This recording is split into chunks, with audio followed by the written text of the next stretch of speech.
Let me open this up to my guests who joined me this evening on Viewpoint. Neha Joshi of the BJP, Dolly Sharma of the Congress Party, Mr. Javed Ansari, who's a senior journalist, and also joining me is Tushar Gupta, who's the editor of Swaraj magazine.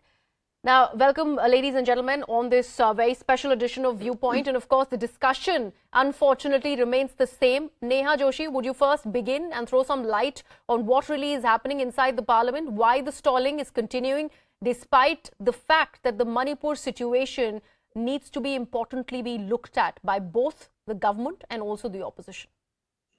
Thank you, Kriva, for having me, and good evening to everyone. See, first of all, the Prime Minister has himself made a statement on Manipur.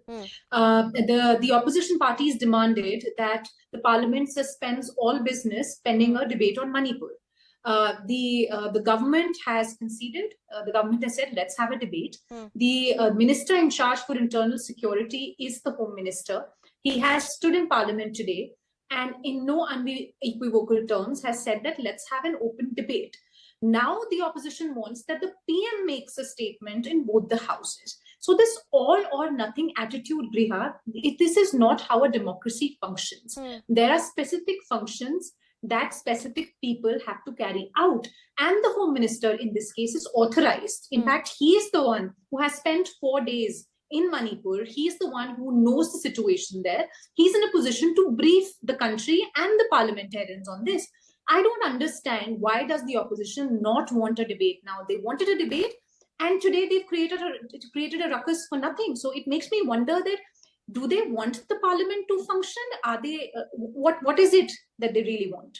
Okay, Dolly Sharma, would you like to respond to that, considering what the government is saying, that they are open for a debate? It's the opposition that's stalling the proceedings. It's a back and forth that's continuing. Whose word should we believe in? What does the Congress really have to say about these allegations? Greha, this government has failed completely in Manipur. We have seen the visuals, the bone-chilling visuals that came out of Manipur, and that was not only one incident. There were 2 incidents happening the same day, 40 kilometers away on Wednesday. Another incident was happening. 2 girls were also killed in the same manner.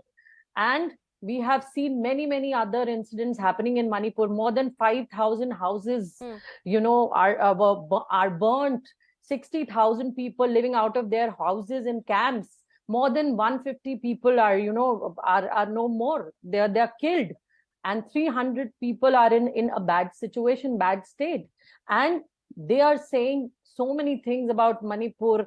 And as she gave you an example of Amit Shah's visit to Manipur, Amit Shah's visit to Manipur was nothing more than a hollow show.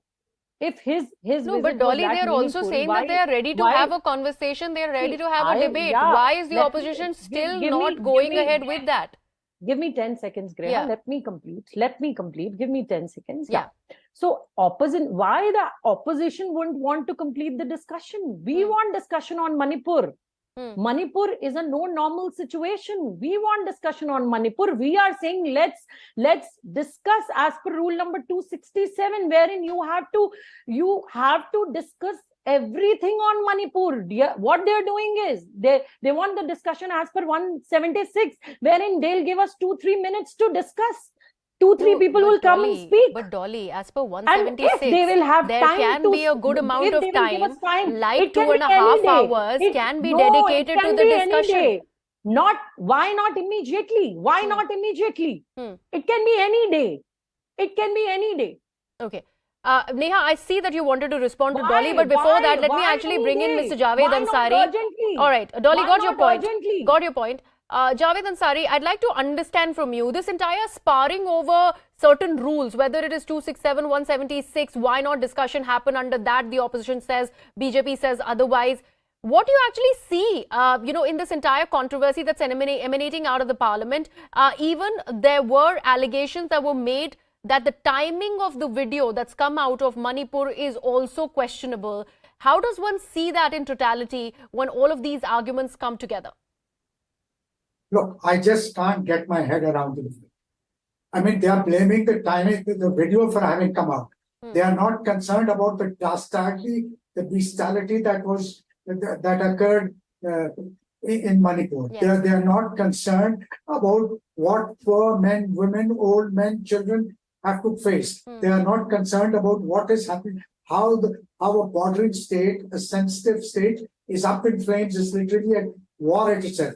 Should that concern, should that break our conscience, or should we worry about the fact that the news came out? We were happy, at least the world got to know. Otherwise, there is a blanket ban, nobody knows. Absolutely. And the reason why people are insisting on a debate under a particular rule is because that means that it emphasizes, underlines the urgency of the situation, the importance of the situation. It puts